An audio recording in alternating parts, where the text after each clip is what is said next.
बिहार विधानसभा चुनाव 2025 में महागठबंधन को बड़ा झटका लगा और इस हार के बाद अब एक और बड़ी परेशानी सामने आ रही है। चुनाव के दौरान ही दरार की शुरुआत हो चुकी थी और अब वही दरार झारखंड की राजनीति में भूकंप बनकर उभर रही है। दरअसल बिहार चुनाव में जेएम को एक भी सीट न देने पर नाराजगी शुरू हुई थी। तभी से कयास लगाए जा रहे थे कि यह नाराजगी आगे जाकर महागठबंधन को भारी पड़ सकती है। अब हालात धीरे धीरे उसी दिशा में बढ़ते दिख रहे हैं। पिछले दिनों झारखंड के मुख्यमंत्री हेमंत सोरेन करीब 5 दिनों के दिल्ली दौरे पर रहे और इसी ने राज्य में सियासी तापमान बढ़ा दिया। सरकार बनाने की तैयारी में है। क्या नया समीकरण बन रहा है और क्या झारखंड की सत्ता का गणित अचानक बदल सकता है और तकरीबन 16 साल बाद झारखंड में बीजेपी और जेएम एक साथ आएगी? इन सवालों को हवा भी मिल रही है और खंडन भी। बीजेपी ने साफ कहा है कि जेएम से उनकी कोई बात नहीं चल रही। झारखंड बीजेपी प्रवक्ता प्रतुल सहदेव ने तो इसे समुद्र के दो किनारे बता दिया। कहा दोनों की नीतियां एक दूसरे के बिल्कुल विपरीत। देखिए, ऐसी किसी भी चर्चा पर पूर्ण विराम लगना चाहिए। झारखंड मुक्ति मोर्चा जब भी अपने एलाइज पार्टनर को प्रेशर में लाना चाहती है तो उसके खेमे से ऐसी बातें प्लांट होती है ताकि उसके एलाइज पार्टनर कांग्रेस खास करके, जो मुश्किल से 2-3 राज्यों में ही सत्ता में रह गई, वो प्रेशर में रहे और जेएमएम अपनी मनमानी कर सके। साहब, झारखंड मुक्ति मोर्चा और भारतीय जनता पार्टी आज के दिन में समुद्र के दो किनारे हैं, नदी के भी दो किनारे नहीं। जो एक दूसरे को देख भी नहीं सकते हैं वो तुष्टीकरण की बात करते हैं, हम राष्ट्रवाद की बात करते हैं।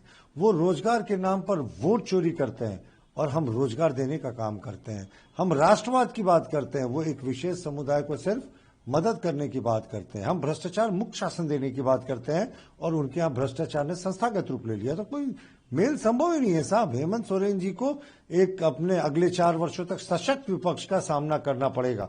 ऐसी कोई भी अटकलों पर विराम लगना चाहिए। उधर जेएम ने सारे कयासों को झूठा बताया है। जेएम नेता मनोज पांडे ने कहा कि सोरेन की दिल्ली यात्रा निजी है और बीजेपी झूठी खबर फैलाकर माहौल बनाने की कोशिश कर रही है। देखिए, इस तरह की अटकलबाजियां, जितनी मुंह उतनी बातें। किसी का मुंह तो नहीं रोका जा सकता।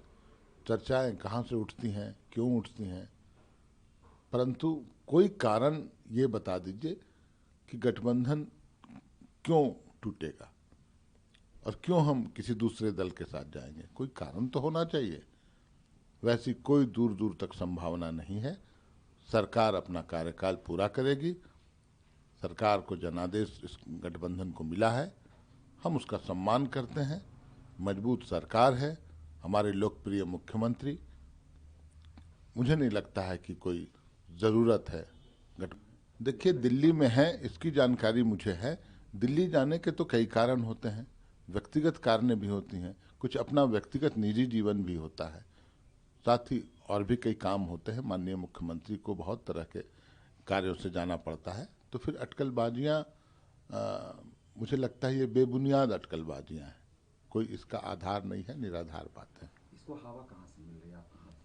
देखिए, ये तो मैं नहीं बता पाऊंगा कहाँ से हवा मिल रही है, आप लोग बेहतर बता पाएंगे। लेकिन जो भी है वो उसका कोई बेस नहीं है। कांग्रेस ने भी बीजेपी पर तंज कसा। कहा कि बीजेपी पहले भी सरकार गिराने की कोशिश कर चुकी है लेकिन हर बार असफल रही। यह सब राज्यसभा चुनावों से पहले अफवाहों का खेल है। नहीं, देखिए, इसके पीछे के कारण यह है कि इस राज्य में घाटशिला उपचुनाव हुआ और उस उपचुनाव में भारतीय जनता पार्टी को तमाम ताकत लगाने के बाद 40-40 स्टार प्रचारकों को उतारने के बाद भी करारी शिकस्त मिली। करारी शिकस्त के बाद भारतीय जनता पार्टी पूरी तरह हताश हो गई, निराश हो गई। तो अब भारतीय जनता पार्टी ने सरकार को अस्थिर करने का एक रणनीति तैयार किया और वो रणनीति यह था कि कुछ ट्रोलरों को इन्होंने परचेज किया और जिन ट्रोलरों को इन्होंने परचेज किया उसके जरिए ये अफवाह फैला दी कि अब सरकार में सत्ता परिवर्तन होने जा रहा है। तो ये अफवाह का बाजार गर्म हो गया ट्रोलरों के द्वारा और उस ट्रोलरों को नैतिक समर्थन प्रत्यक्ष समर्थन भारतीय जनता पार्टी के राष्ट्रीय प्रवक्ता का भी मिला। सवाल यह भी है कि अगर सच में जेएम मोर्चा बदल ले तो झारखंड का पूरा गणित कैसे बदलेगा। 2024 में 81 सीटों में से महागठबंधन को 56 सीटें मिली। जेएम अकेले 34 सीटों पर जीता था, कांग्रेस 16, आरजेडी 4 और लेफ्ट के खाते में 21। अगर जेएम महागठबंधन से अलग होकर बीजेपी के साथ आता है तो तस्वीर पलट सकती है। बीजेपी के पास 20 सीटें हैं, दोनों मिलाकर 54 सीटें हो जाती हैं, जबकि बहुमत के लिए सिर्फ 42 सीटें चाहिए। यानी जेएम और बीजेपी आराम से सरकार बना सकते हैं। अगर पूरा एनडीए साथ आ गया तो समीकरण और भी मजबूत हो जाएगा।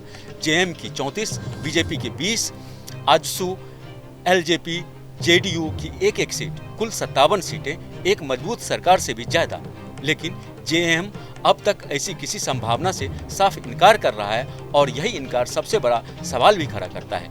क्या यह सिर्फ राजनीतिक दबाव है या वाकई कोई नया खेल शुरू होने वाला है? अभी तस्वीर साफ नहीं है, लेकिन झारखंड की राजनीति में अगले कुछ दिन बहुत हलचल भरे होने वाले हैं। जहां भक्ति है हर शब्द में, कथाओं में छुपे हैं दिव्य रहस्य और ज्योतिष देता है जीवन को दिशा। धर्म से जुड़ी हर बातों को जानने के लिए हमारे चैनल स्तुति को सब्सक्राइब करें।